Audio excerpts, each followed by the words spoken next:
Good evening, everyone. This is Not for Debate. This is G Money filling in for Devore. Just want to, let everyone know you can catch us on Apple Podcasts, Spotify, Facebook, and YouTube. And be sure to look at the Instagram page and also Twitter. What's up, Havoc? How are you? Doing good, man. You know, Good. out here in these internet streets, talking about sports. How you doing? I'm good, brother. It's nice to see you. I just want to give you praise for last Saturday. Sorry, I didn't. I enjoyed your insight. It was very, very good. I try. You know what I mean? You know what I mean? I think what you guys. I think it all just comes down to try to give informed opinions, but also speaking from an authentic place. And if you can Right. merge those two, I mean, you're doing all right. Good, good. Okay, so the first topic I want to touch on is the NBA Finals. Right now, it's sitting at Phoenix Suns up 2-0 against the Milwaukee Bucks. I personally thought Milwaukee would get one of those games in Phoenix, but the way that Phoenix is playing, they're playing very fast, very efficient. Hmm. I don't know. I don't know. It's going to be tough because Milwaukee went down 2-0 to Brooklyn, but they were able to come back and win the series. But it's a different Yeah. series. So my first question is, do you have any hope of Milwaukee coming back? Well, first thing I'll say is it's hard to make a comeback when the point guard on the Suns is out coaching your head coach. Uh, I mean, if you kind of take a look at what the Bucks are doing, right? Giannis is doing what Giannis is supposed to do. Right. I think the issue they're having is, well, number one, on defense. When Brick Lopez is in the game, he's standing at the 3-point line. I think second is, and this is something they have a bunch of very savvy defenders. Drew Holiday, PJ Tucker, Chris Middleton. They got a bunch of really savvy defenders on that team, but for whatever reason, Phoenix's ball movement and their ability to actually run a coherent offense, as opposed to what Milwaukee's doing, which is give the ball to Giannis and stand around. Mm, And if Chris Middleton isn't going, they basically don't have a shot. So, Chris Middleton, he's a little bit streaky. He's been pretty consistent in the playoffs, but he had, a pretty subpar game. Him and Drew Holiday. I mean, at that point, Giannis has no one else to really lean on. So it really comes down to not about containing Giannis, because I think the Suns' strategy is let Giannis do what he does. But, to a certain extent, he's kind of, it's hard to lock him up. You just want to try and slow him down, but you can lock up Drew Holiday. You can mm. lock up Chris Middleton. I mean, Chris Middleton, you can make the argument, Drew Holiday kind of locked himself up the last game. But these are guys that can be stopped.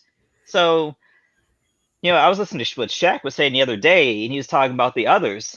You can't really stop the main guy, but you can clamp down on the other guys. And I think you see what Phoenix is doing. They're choking up the other guys. And Giannis Exactly. and Giannis isn't a playmaker, right? He's not a guy that's going to get other guys involved. Giannis can get his, no problem. But who is the playmaker? Who is the distributor on the Bucks that gets their offense out of a stalemate when it's just Giannis at the top of the key and everyone's staring? There's Well, no you one know what? really there. If you take a look at the stats, I mean, Giannis had 42, 12, and 4. Yep. Take a look at Brook Lopez, 8 and 9, Middleton, Hmm. 11 and 8. Like they got to play better, man. Like, come on, I wouldn't blame Giannis for so far them being down. I mean, the first game he had 20 and 17. He comes back and scores 42 on a bad knee. Hmm. He's doing all he can. It's the others that have to step up. Yeah. And the thing is, 11 points. I don't think Giannis is catching any heat either. I think No. people are seeing what he is doing what he does. Mm-hmm. And I've heard several people say, Chris Middleton is really the guy on that team. No, he's not. That is He's not. enough with the nonsense. Chris Middleton is not the guy on that team. He's a good player, but I think what you're seeing is he's shown you why he's best suited as a number two. Because Or number three. number three, because even as a number two guy, you shouldn't be having 11-point nights. You know what I mean? Like, and if your number one guy is having nights like that, then your team has no chance. Mm-hmm. So hey man, it's starting to look like the main difference is Phoenix has someone on the floor that can orchestrate an offense. So when they go into lulls, they don't dig themselves deeper than they need to be doing. With Chris Paul orchestrating that offense with the Bucks, let's say Giannis isn't on the floor. Who are you afraid of? Who you got to worry Nobody. about? The guy that should orchestrate the offense for Milwaukee should be Drew Holiday, but I don't know. Like he doesn't play aggressive enough. When he plays aggressive, like in Game 5 and Game 6 against Atlanta, they were the better team. They were a good team, but I Yeah, think he is more important than Middleton, in my opinion. He needs to play more aggressive. yeah. Drew. I mean, look, Drew Holiday is a really good role player. Like he's a very talented player. He's all NBA caliber defensively, but offensively he gives you enough. You know what I mean? Right. He's not really a guy like, hey Drew, get the offense going. Like he's talented, but that's not really his bread and butter.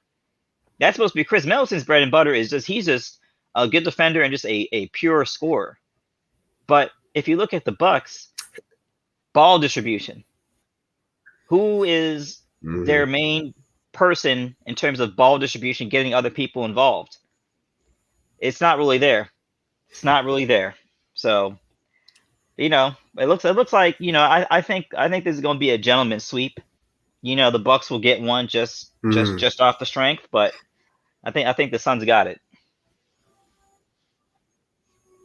Yeah, Bridges. Enough about the Bucks. About the Suns, you got Bridges with 27 and 7 rebounds. You got Ayton with a double-double. Booker got 31. Chris Paul got 23 and 8. Like they play balance. They play very balanced, and I didn't think that they were this good. Honestly, didn't think. I thought they would lose against Denver, even without Jamal Murray. But they're kind of swaying me. This team is really good, and I think that they can keep going. Unfortunately, my view has changed. I don't think Milwaukee can come back and win this series. I see it maybe going 5, maybe 6, maybe, but I don't think they can win. There's no way that Phoenix is losing 4 out of the next 5 games. That's hard, especially when you got, the main difference is Phoenix has a guy that can get you 40 points. They got a guy that can get you 20. They got 2 guys that can get you 40 points. They got a guy that can get you 20 assists, and they got a guy that can get you 20 rebounds in the game. The Bucks just don't have that. And that's what it's coming down to. The Bucks just don't have that. If you stop Booker, you still got CP3 and you still got Ayton and you still got them role players. You got Jay Crowder and Bridges and Cam Payton, Cam Johnson. You got a lot of guys who know their role and play their role perfectly. Like this team, I think from an organizational standpoint and looking at this team, they got the young kid, they got the young players, they got role players that bought into their role, they got the superstars, they got the guys right underneath the superstars, and they got a coach that's tuned in with the team. Because Monty Williams used to coach Chris Paul back in New Orleans. So I think when you look at Phoenix, they have all the right pieces for the right job, and they were able to make it happen. Right? They don't necessarily have all the biggest names. They don't have all the amazing players in the world. They don't have all the veterans in the world, but they got the right people for the right job. And it all came together. It's like gumbo. It's like gumbo that came together. And it's working. It just came together, So, and it's hard because a lot of times, when you're trying to, build a team like that, if you're one piece off, the whole thing falls apart. But they got all the pieces. They got all. Yeah, Monty's the perfect coach. Yeah, for that team. Yeah, it's almost like kind of like back in the day when it was Shaq and D Wade in Miami, where Shaq is like the obvious the headline of the superstar, but you got this young boy, Dwayne Wade, who's not to be played with. And when you look at the Suns, you got Chris Paul, who's the orchestrator, who is the focus. But you got this young boy, Devin Booker, out here who's not to play with.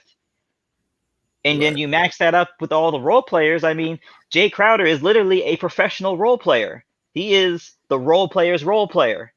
It's it's not a secret that he ends up on winning teams wherever he goes, or winning teams want him wherever he is. So, hey man, it all came together at the right time, man.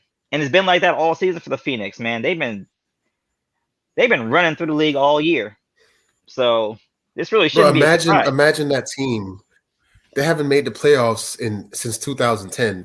They've been one of the worst teams in the league, for that stretch. They come into the bubble and win 8 games in a row. They just missed the playoffs and then come back and make it to the finals and get the number 2 seed in the West. That's amazing. That is amazing. Yeah. I mean, it just goes to show, Brooklyn's out here trying to build this big 3. What did James Jones do down with Phoenix? He signed Chris Paul, and that was the piece that unlocked everything. Superstars have a multiplying effect. Most superstars are supposed to make your role players. If your role player is a C with the right superstar and the multiplying effect, he is now a B-. So, with you have Chris Paul, and you got all these players who are too young to question him. There's no one on the Suns roster that can look at Chris Paul and say, you don't know basketball. Nobody. So Chris Paul has full control of that team, and nobody is questioning his decision making. So when he comes out here and says, follow me, I will lead us to where we need to go, they're going to listen because they don't know no better. And sometimes you can use that to your advantage. That is the advantage of youth. You don't know any better. But you need to pair that with some veteran leadership. And when you see the Phoenix has that perfect blend of young guys, role players, veteran leadership, and the right coach. And it's real hard to get that blend right, but they got that blend right. That's correct. Shout out to Quinte. He just joined the show. What's up, brother? What's going on, fellas? It's good, Quinte. What's going on, Havoc, man? I'm about to do the same thing today. What's going on, man? What's up, man? Any thoughts on the NBA Finals? All I can say is I told you so.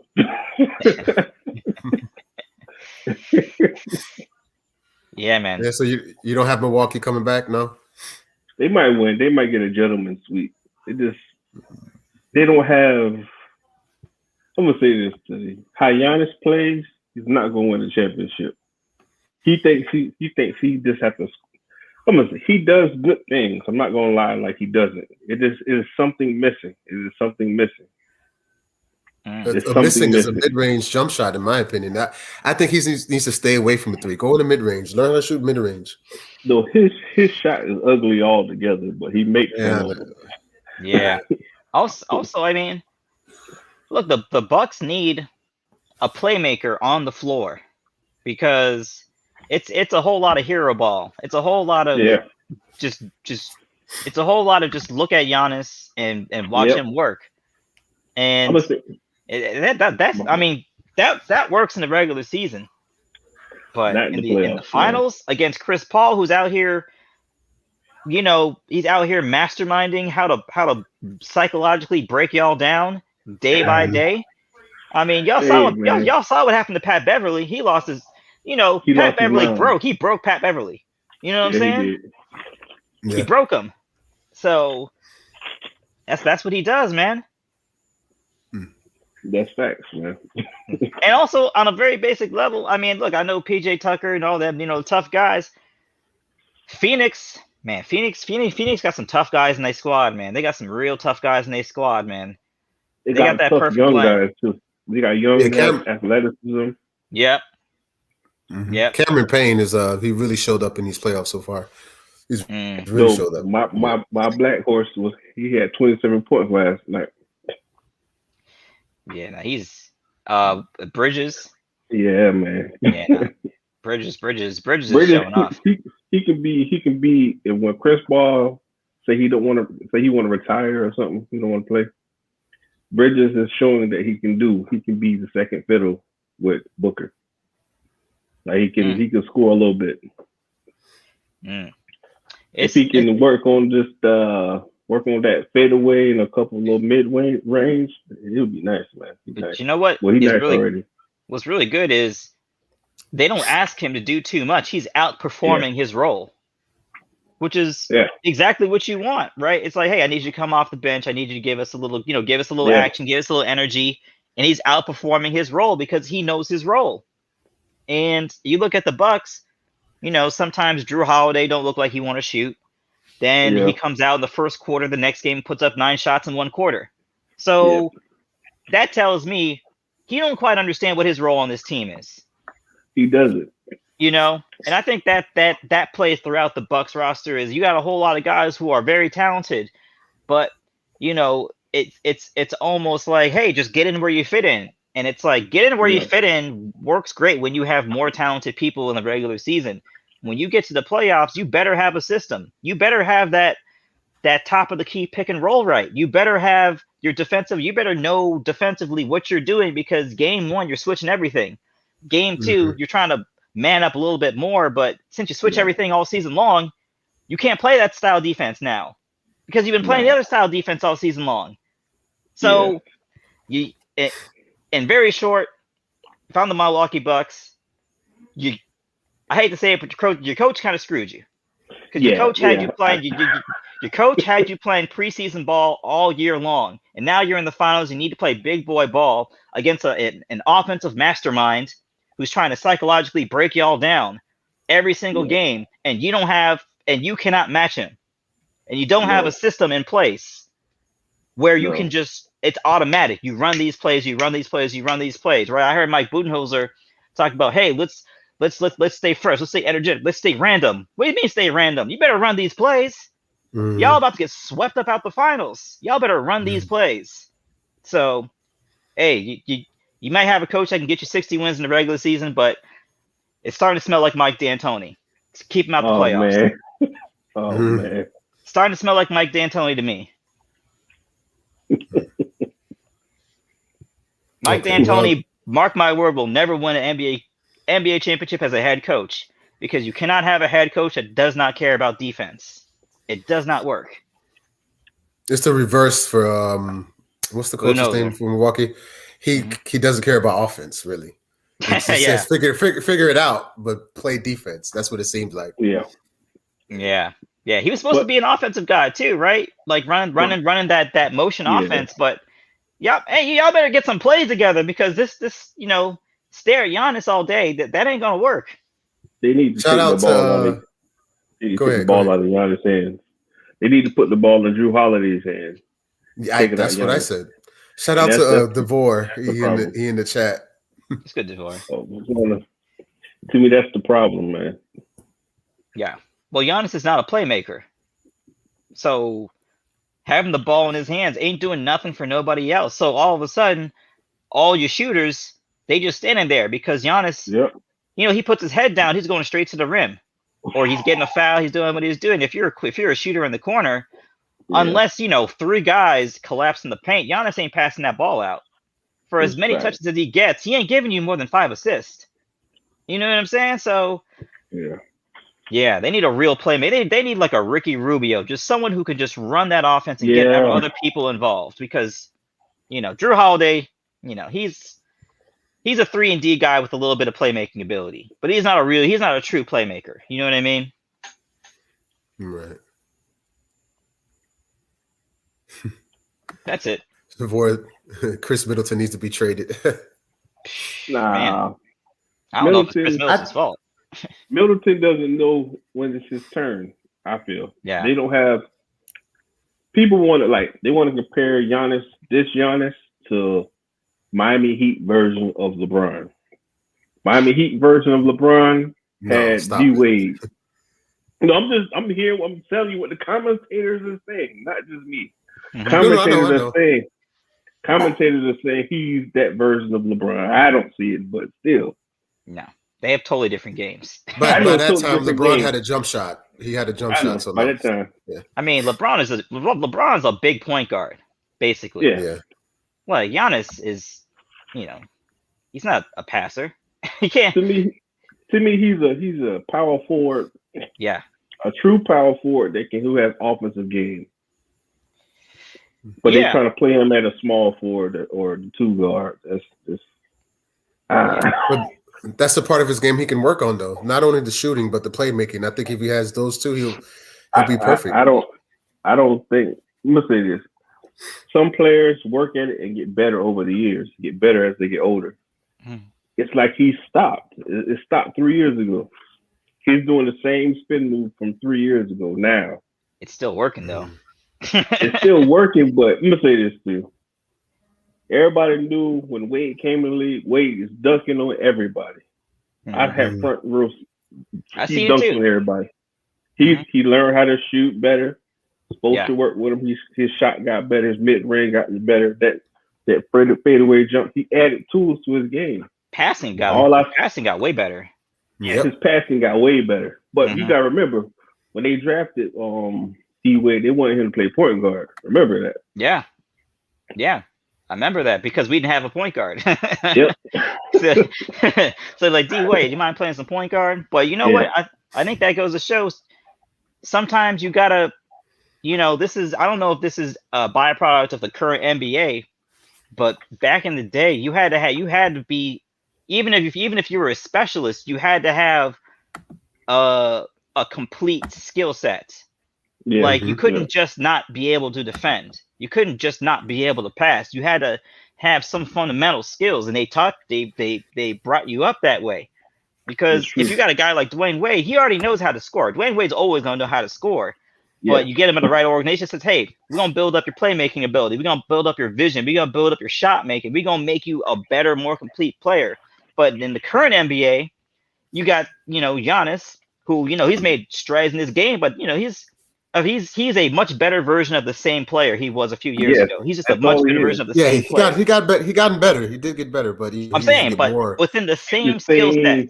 The same skill set. Yeah. I got you. There's no upgrade, no progression. Yeah. Same thing with Ben Simmons. He's just a better version of the same skill set. Player. It's only like 3 or 4 organizations in the NBA that develop players good. Like really good. Miami, Spurs, OKC, Portland, Miami, OKC, Portland, Miami, Oklahoma City, definitely. Yeah, that was 5. San Antonio, I say San Antonio. I mean, it's only the winning organizations that do that. Like, I mean, you could say Oklahoma City just never had the right coach, but they should have won one. Issue. They should have won. They should have won more than one. But that core they had, they should have been running the West right now, man. For a while. Yes. Think about it. They just turned 30 years old, all of them. Yeah, no. Think about it, man. They could have been running the league for 7-8 years right now. Bro, think about this. Think about this. Westbrook, James Harden, and Durant. James Harden leaves. They still had Westbrook and Durant. Durant leaves. Then they got Paul George. First off, they got Oladipo. That didn't work out too much. Then they got Paul George and Melo. Then just Westbrook and George. Like they could have. They had a lot of great players. Steven Adams, Ibaka. They should have been more than what they were. And the funny thing is, of all those players, they chose to stick with Westbrook. Yeah. Of all those players, they chose to stay with Westbrook, and they literally drafted a big 3, and they lost it because they didn't want to pay James Harden what could be considered below market rate. It's true. I mean, they look OKC. They can draft with the best of them, but man, they fumbled that bag. All they had to give James Harden $40 million that time, and they would have had all 3 of them. Like all they had to give him was like an extra $4 million a season. Basically, I think at the time it was either James Harden or Ibaka. I get that you want to keep a big man, but they were still drafting Steven Adams, so you probably could have lost Ibaka and to keep James Harden. You could have get a big man. You could always replace a big man. Tall people are, not scarce. You don't give up James Harden, but hey, that's what they decided. But even they still had a chance to win. Yeah. It's real interesting. I think what you see now is you're starting to see how important organizations are and how important organizational culture is, because the Bucks, looking at the Bucks, they look like a team. They look like a team that was trying to make it to the finals, but not trying to win the championship. Like, I think the Bucks look like a team like, yeah, we have the MVP. We should be in the finals. Now they're in the finals. They're like, damn, we didn't think that far ahead. Yep. Damn, now we got to win this thing. I thought it's almost like just getting to the finals was their trophy. Yeah. Phoenix, I feel like them. But Chris Paul is not on that game plan. Chris Paul done got his heart broke so many times. He's like, I'm here. I'm not letting this slip out of my hands. So different mentality, different mindset. Man, the Bucks don't have it. I'm sorry. The Bucks don't have it. No, right. I want to transition to another topic. We've hit on the draft this past year a lot. On this one, which first rookie pass catcher will have a better impact in the league? So let's just go down the names. We have Kyle Pitts, Jamar Chase, Jalen Weddle, Devontae Smith, Kadarius Toney, and Rashad Bateman. Who you guys think will have a better impact this year? I want to start with Quinte first. What's good, EM? I'll see you in the comments. It's hard for me to say. I kind of want to say Chase, but you already got two receivers who were very good already on the team. Then you got Toney from but he got two veterans ahead of him. And you got Waddle and you got Pitts. Yep. Yeah. And in a way, I like Bateman, but look who's throwing the football. So I don't want to say Bateman. And I really like Bateman. I'll say Waddle with the impact plays. With the most yards, I believe it's going to be more touchdowns. It's going to be Pitts. The most yards might be Chase. In that order. The impact plays like you're going to see on SportsCenter is going to be Waddle. I feel, because they're going to get him the ball in impact time, like an impact player or something like that. Deep pass or a screen pass stick to the house, something like that. And I think that you're going to have baby Megatron. He's going to make plays, but he's going to have a lot of touchdowns, I have a feeling. And who's baby Megatron? Pitts. Baby Pitts. Baby Megatron. Yeah. It's hard to say because I want Bateman because I have a feeling Bateman might be the best of all of them. Because take when Jarvis got drafted that year, the same as the rest of the guys, his group, he had the most receptions of everybody. Yeah. He just on a bad team. But I don't know. Isn't the knock on Bateman just his size? Say it again? Oh, the knock on Rashad Bateman is just his size, right? He's 6'1". He's 6'1". Oh, who am I? I'm thinking of Rondale Moore. Rondale Moore, he's a midget. I think him and my girl the same height. Yeah, I was thinking about Rondale Moore. He's fast though, man. That boy's electric. Boy, he's electric. Though. It's interesting. That's a hard one, man. That's a hard one. I can't really say. I gotta watch the first game and see how it goes. Yeah, it's hard to say just because playing with the Atlanta Falcons, Kyle Pitts may not play in a single impactful game the whole season. So, you may just be getting he may ball out, but it may be a lot of empty calories. It may be a lot of garbage time balling out for Kyle Pitts, but I think he might have a lot of touchdowns though. He's gonna be. I think if I was running fantasy. If I was doing a fantasy team and you asking me who I think is going to rack it up the most, I'd probably say Pitts. Now, in terms of like impactful, like being the deciding factor between winning or losing, I think probably is Jamar Chase, because Jamar Chase has the best opportunity to be a number one receiver by the end of the season. Tyler Boyd is great, but Higgins taking his Higgins is nice too. But I think the runway is clear for Jamar Chase to be the number one guy down there. You know what I mean? The runway is clear for him to be that guy. Devontae Smith comes down to who's throwing the ball. I mean, if it's Jalen Hurts, I don't know what to tell you. I like Jalen Hurts, but in terms of getting the ball to the receivers, now I think the tight ends are going to eat when Jalen Hurts is out there. I think the running backs on them screen passes are going to eat, but I don't know how much the receivers are going to eat out there in Philly. No love for my guy, huh? I got love for him. I gotta see how the the right offense situation is to going ball to out. That's the thing.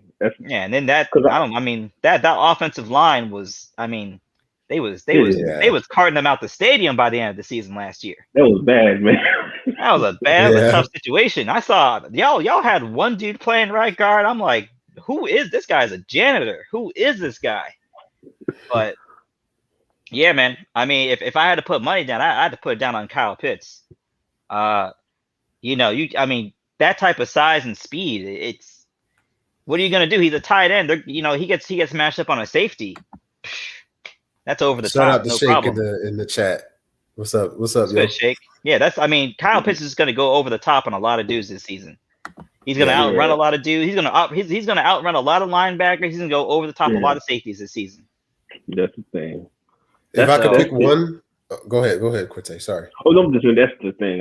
It's hard to say, and I don't mean to slight Jalen Hurts, but I do like him. But I got to see how your offense is going to run first, before I say. So I don't know. It's hard for me to say. It's up to 3, so it's up to 3. Pitts, Waddle, and Chase. Yeah. Oh yeah, I didn't even mention Waddle.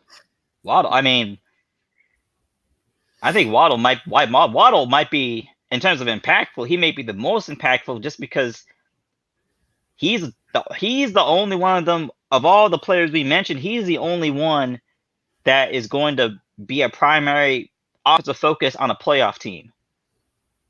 So he may not have as many receptions, but in terms of impactful games, like deciding whether we win or lose, it might be Waddle. Although I think Kyle Pitts is going to be a monster in fantasy football. I will say that much. Yeah.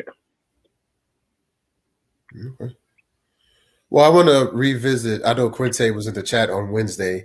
We had an intense debate. That was our final debate, me, Banks, and Vore, about Marvin Lewis versus Mike Tomlin. Oh my God, man. Go ahead, Quinte. Go ahead. Have it. You want to go first on this one, or you want Quinte to go in? I know Quinte is ready to go in. Go ahead, man. Go ahead, man. Go ahead, Abby. You go in first. It kind of reminds me. Hold on. Before you go in, let me just give you some background. So I don't think the debate was more Marvin Lewis was better than Tomlin. I think what Vore said is Mike Tomlin was overrated, and Marvin Lewis should be a head coach. So it was more of how can Mike Tomlin be overrated. But go ahead. Yeah, I mean, both can be true. Like Marvin Lewis should have a job, and Mike Tomlin could be overrated. I think Mike Tomlin is properly rated. When you have the track record he has, I mean, he's had a lot of ups and downs in terms of his team, but he always seems to keep the team above water. Like the Steelers are never a laughing stock, right? They may never be the best team, and particularly they seem to fade at the end of the season, but he's able to put a respectable product on the field throughout his entire career. So I mean, it's hard to say that he's overrated when you got some of these. I mean, like I hate to bring it up, but not everybody goes out looking good. Doug Peterson, for as he's got a statue in Philly, and he went out looking real bad. Like they're looking real bad. So I think Mike Tomlin's properly rated. You say he's a top 5 coach. You ain't gonna, the argument over who's the best coach in the league. I mean, whoever's got the most rings in their hand is the best coach in the league. So, that's kind of a moot point. But he's consistent, and if you give Mike Tomlin the right players, I don't think he'll fumble the bag. Now, in terms of Marvin Lewis, they gave Marvin Lewis a largely, in terms of like his most consequential players, they gave him some very talented guys that you could foresee would self-destruct, right?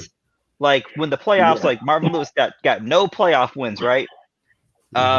You could foresee Vontez Burfict is going to Vontez Burfict in the wrong time.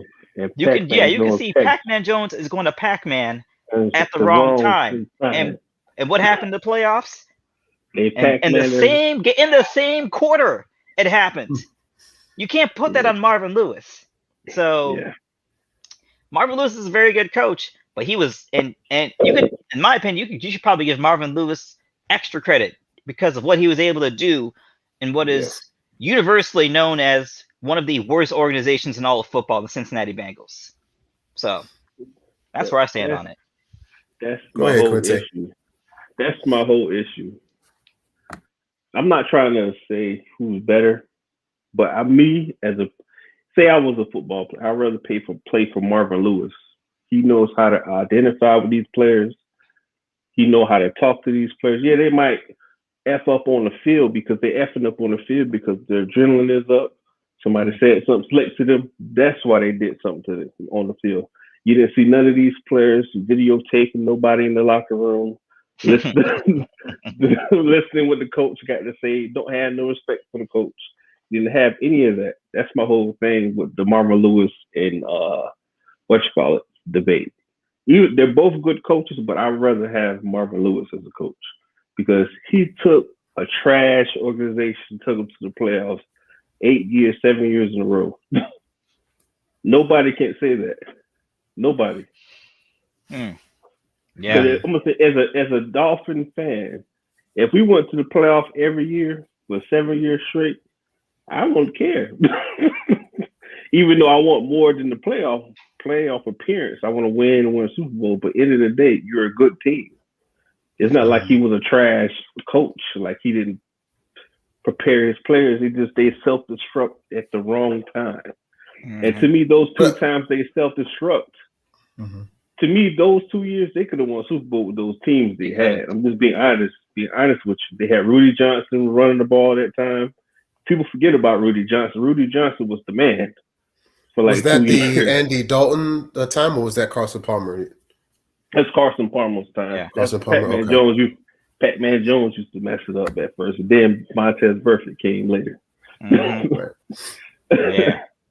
They dealt Marvin Lewis some tough hands, you know. Yeah, man. they dealt him some tough hands, and I'll say this much: I think a lesser coach would have broken and quit that job beforehand. Marvin Lewis rode that out until they fired him. Yeah, true. Like a lesser, like Joe Philbin would have quit halfway through the season on that team. You know what I mean? He would have been, by golly, I just can't get through the Pac-Man. It takes a special human being to be able to get these guys focused on a goal for as long as he was able to get them focused. And not just them. You had the extreme personality of Chad Johnson or Chad Ochocinco. A lot of personalities. A lot of yeah. So I agree. I give him credit. I think the reason why it was so intense on Wednesday is I think I had a feeling that Vore was trying to say that Marvin Lewis was better than Mike Tomlin, and I was like 0-7 in the playoffs. You can't be better if you don't win to the playoffs. You can't. I'm gonna say this to you. Go ahead. People don't understand this. The coaches coach, and the GM's GM. The GM gets you the players, and Pittsburgh is known to get the best players from the draft. They get the best receivers in the 3rd or 6th round. They found AB in the 5th round, I think. They found all their receivers in the later rounds. And they always have receivers. They always have a running back. They always have offensive line. They know how to develop their players. In Cincinnati, they do not. Well, let me ask you something before you continue. Let's say you switch. You put Marvin Lewis on Pittsburgh and Mike Tomlin with the Cincinnati Bengals. Same results, different, worse? Like, what do you think?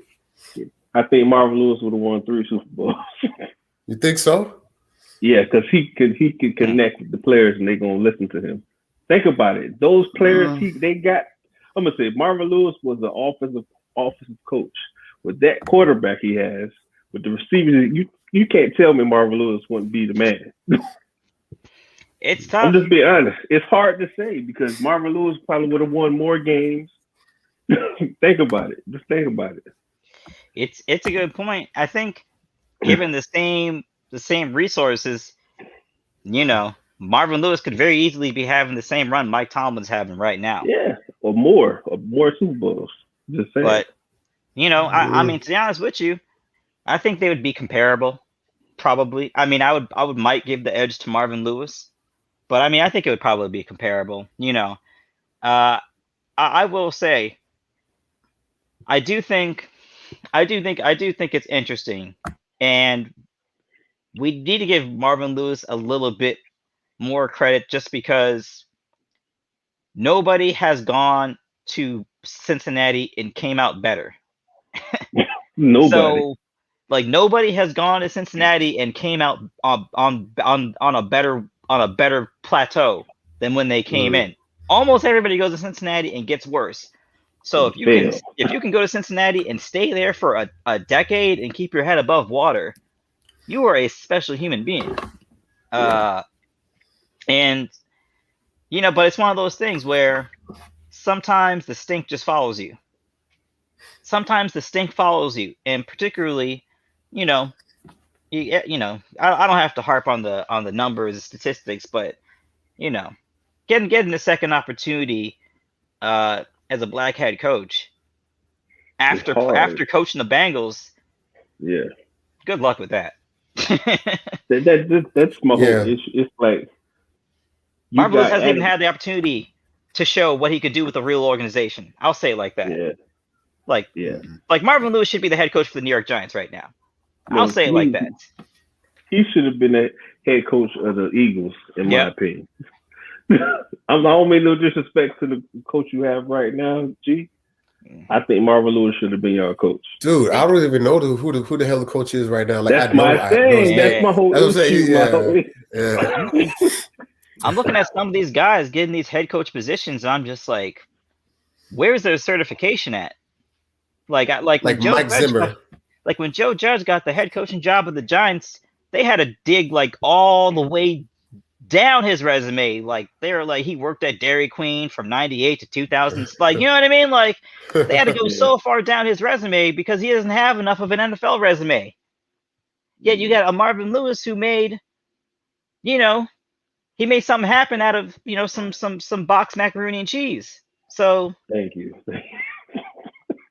And then you know what? It's the same thing they try to put on Brian Flores earlier on in his first year when they said, "Oh, well, he can get lesser talented players to win, but can he do it with talented players?" Well, if you can get lesser talented players to win, of course you can win with talented players. What are you talking about? You know what? Not to interrupt, guys, but right, yeah, he's right. Yeah, he was a defensive coach for the Ravens when they were relevant. But we're missing a guy, Jim Cardwell. Is that his name? Oh man, the guy. Yo, he took the Detroit Lions to the playoffs. They did him extra dirty. Yeah. They did him dirty. He was winning and they fired him. He's been the winningest coach the Lions have had ever. And they were like, "Oh man, you're just not filling the bill." So no coach before him did as well as he did, and no coach after him has done as well as he did. Yet he wasn't doing good enough. What are you talking about, Detroit? Yeah. But it's one of them things. That's just my whole issue. I think a while back I forgot what I was on this platform, and I was talking about how if Flores mess up, or somebody was talking about it. Say if Flores mess up, I think this might be his last chance because most black coaches don't get a second chance. It looks like if you. If you Adam Gase, you can snow all the lines you want and get another job. That's what I don't understand, man. That's what I never understood that, man. And Lovie Smith. Lovie Smith is a good coach too, man. Yep. And what's his name? That's coaching Arizona State. Herm Edwards. Yeah. Even what's his name? Before he passed, Raheem Morris. Raheem Morris was a coach. It's a whole Denny. bunch of them. Man. What was his? Denny Green. Denny Green. He had to go back to college. Man, like this game. This game is all wrong, man. Wade Phillips is still in the league as a defensive coordinator, isn't he? Denver. I think is he at Denver or? I don't know, man. Wade Phillips is on a different team every year. Yeah, he is. Whoever's trying to win the Super Bowl, he's going to that team. To be the defensive coordinator. Yep. Yeah. But what we're seeing is emblematic of a systemic problem that subpar. I hate to say it, subpar white head coaches keep getting chance after chance after chance. And they say, oh well, the organization wasn't right. Oh, this wasn't right. The GM was wilding out. This was happening. It wasn't your fault. But when it comes out of Marvin Lewis, well, when it comes out of Marvin Lewis, it's like, well, everyone knows Cincinnati's not a good organization. Yet we want to hold the fact that they didn't do much against him. But it ain't like he was out there picking the groceries. And you could very well say he got the most out of what he had. I mean, can you honestly say, did Marvin Lewis get the best out of what he had? I would say probably. He had tangerines and made tangerine juice with it, boy. Yeah. Be honest, man. He made something out of nothing, man. I'm just saying. Yeah. Jim Caldwell even more. Yeah. But Detroit, I think Detroit might have done Jim Caldwell, even though they did him dirty. They did him a favor because if Jim Caldwell was there long enough and he was successful there, he was successful long enough for his name not to get trashed on the way out the door. Like when they got rid of him because they thought they could do better, not because he was doing a bad job. They got him out because they thought they could get someone else in there that could do better. But then they found out they couldn't. They couldn't. They couldn't. They couldn't. So that's how the game goes, man. And it just goes to show the consistent undervaluing of black intelligence. Yeah. That's why I love the NBA so much, because they have a lot of black coaches and they have a lot of black executives as well. Executives, yeah. Like James Jones. He went from following LeBron team to team to being GM for the Suns and in the NBA Finals. Yeah. Right? Like, you just got to take a chance on smart people. It's not that hard. You do it with white people all the time. Yeah. What's the problem? But that dude is a genius, bro, man. That is mega mind right there, boy. That boy is a genius, man. Yeah. His head gets hit, and his head gets bigger every year, too. He's getting smarter. Yeah, that's why I call him Mega Mind. That's Mega Mind, man.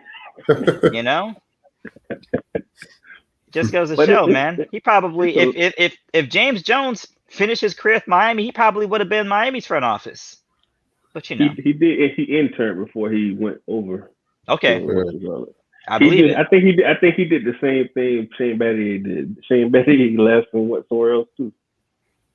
They come here and learn. They learn under the GOAT. That's people implement it. How they want to do things. People got to remember, he was one of the first coaches to pick his players and everything. I can't think of the man's name for no reason right now. I can't think of his name. Talking about Pat Riley? Yeah. Oh, they want to take players and turn them into assistant coaches? Yeah. Like whoever he coached, they got a job with him.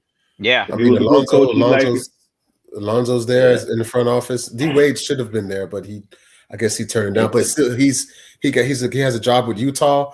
That's what they do. They bring their players into the front office and make them front office execs. I love the NBA when they do that. It's lovely. Oh, the NBA does not do that. Miami does that. Yeah. No, I mean the Mavericks. They've done that. They brought Dirk back. They brought Jason Kidd back. Yeah. Michael Finley's in the front office. They got Tim Duncan at coaching every now and then. So I mean, they do it. You can make the argument that Udonis Haslem has been assistant coach for the past 5 years. True. It's true. I ain't gonna lie to you. It's true. They ain't paying him to play. They They're paid paying him him to $8 million practice. to sit on the bench and practice and get the players ready. Exactly. And, They paying him to practice. And you can see the year by year progression of Bam, and that's who he worked with Yeah. all the time. I think because when Juwan Howard was on the team, was a coach, I think that was their project. Was Juwan Howard and UD. Bam Adebayo was a project. Bam and Justice Winslow.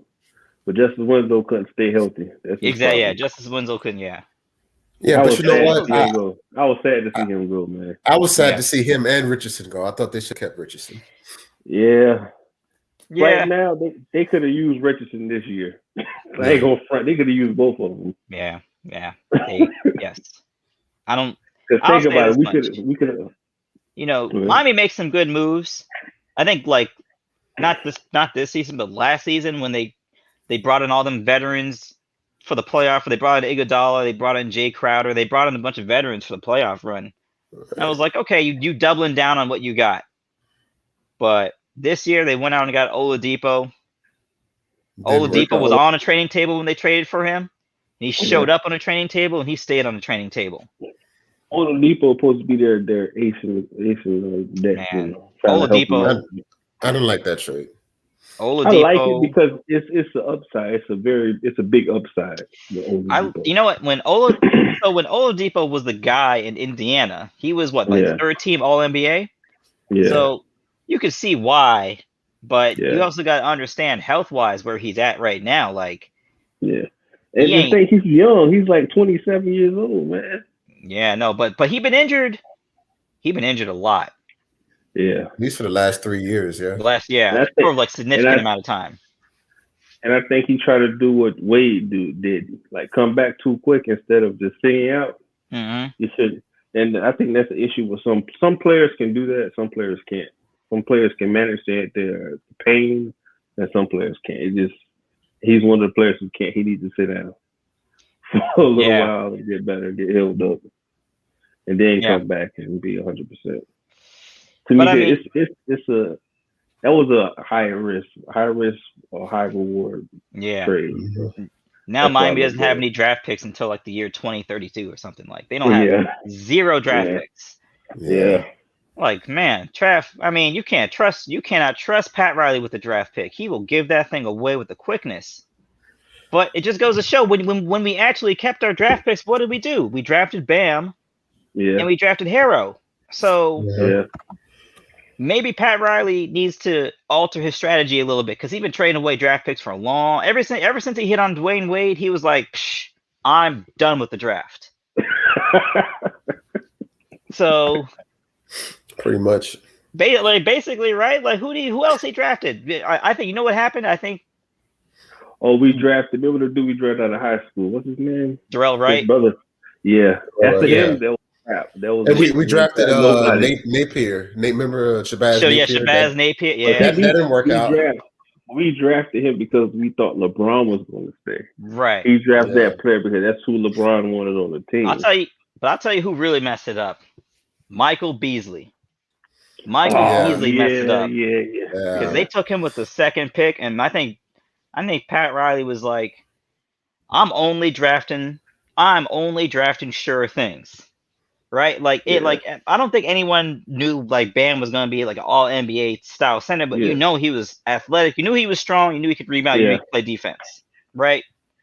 Harrow. It's still undecided what he is, but he can shoot, he can ball a little bit. He's not really a point guard, but he need to get stronger, man. That's his issue. He's too weak.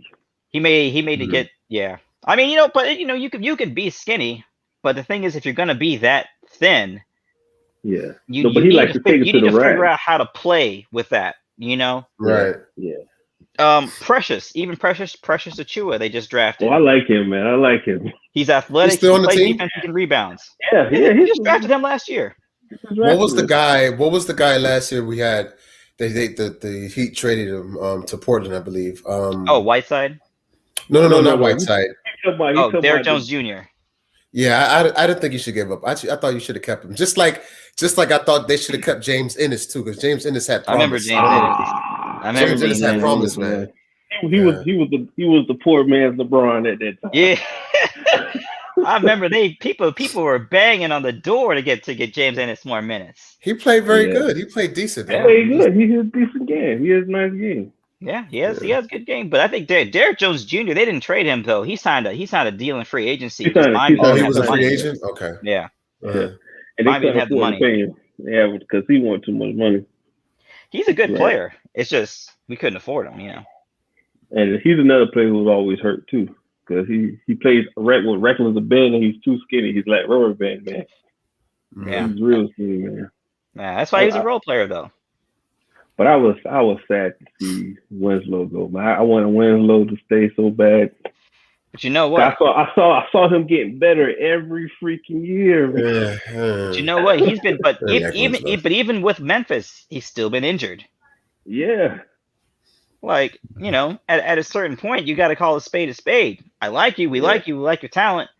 But it's kind of, I forgot which coach said it. I think it was like Herm Edwards said it, is your best ability is availability. Availability. Mm-hmm. Yeah.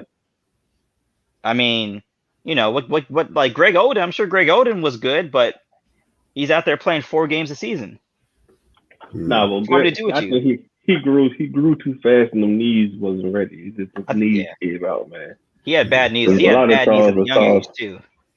As a tall dude, that's the issue they have. That's the same thing with Embiid. He got bad knees. Yeah. He can hoop, man. Just them knees, bro.